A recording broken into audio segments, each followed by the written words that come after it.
আচ্ছা, chicken curry তো আপনারা অনেক রকমভাবে খেয়েছেন। একবার আমার এই পদ্ধতিতে বানিয়ে দেখুন, জাস্ট জমে যাবে।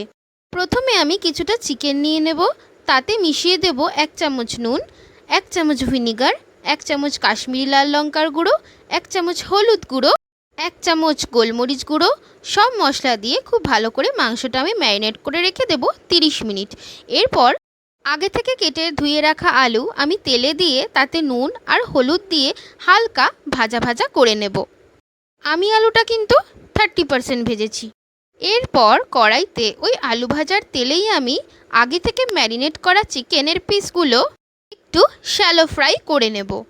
এরপর ওই চিকেন ভাজার তেলেই আমি দিয়ে দেব কুচিয়ে রাখা পেঁয়াজ আর কাঁচা লঙ্কা। এরপর পেঁয়াজের রঙটা একটু ব্রাউনিশ হয়ে এলে দিয়ে দেব পেঁয়াজ বাটা আর টমেটো বাটা। এরপর দিয়ে দেব আদা রসুন বাটা আর দিয়ে দেব 30 গ্রাম মতো ফ্যাটানো টক দই। একটা ছোট্ট বাটিতে নিয়ে নেব জিরের গুঁড়ো, হলুদ গুঁড়ো, লঙ্কার গুঁড়ো আর নুন। এর মধ্যে আমি দিয়ে দেব হাফ চামচ পরিমাণে গরম জল। পেস্টটা আমি জলে ভালো করে গুলে নেব আর দিয়ে দেব ওই গ্রেভির মধ্যে। গ্রেভির রঙটা একটু রেডিশ হয়ে গেলে দিয়ে দেব আগে থেকে শ্যালো ফ্রাই করা চিকেনের পিস আর আলুর টুকরো। আর তার সাথেই দিয়ে দেব আমি 1 চামচ পরিমাণে গরম মশলা। দেখুন কত সুন্দর তেল ছেড়ে এসেছে আমাদের এই চিকেন কারির গ্রেভি থেকে। কিন্তু চিকেন কারির চিকেনটা একটু সেদ্ধ তো করতে হবে, তার জন্য দিয়ে দেব আমি চিকেনটা সেদ্ধ হওয়ার মতো জল।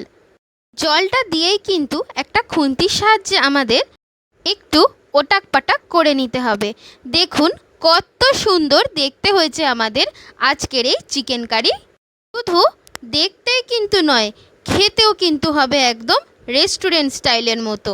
আর সবশেষে উপর থেকে ধনেপাতা কুচি ছড়িয়ে দিলে রেডি কিন্তু আমাদের একদম আমার পদ্ধতিতে তৈরি করা চিকেন কারির এই সুন্দর রেসিপি। আপনারা বাড়িতে একবার এই রকম পদ্ধতিতে বানিয়ে দেখুন।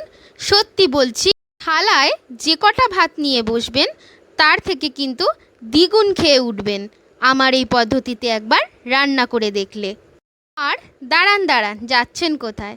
আমার ভিডিওটা ভালো লাগলে অবশ্যই আমার চ্যানেলকে সাবস্ক্রাইব করে দেবেন। লাইক কমেন্ট শেয়ার করতে কিন্তু একদম ভুলবেন না।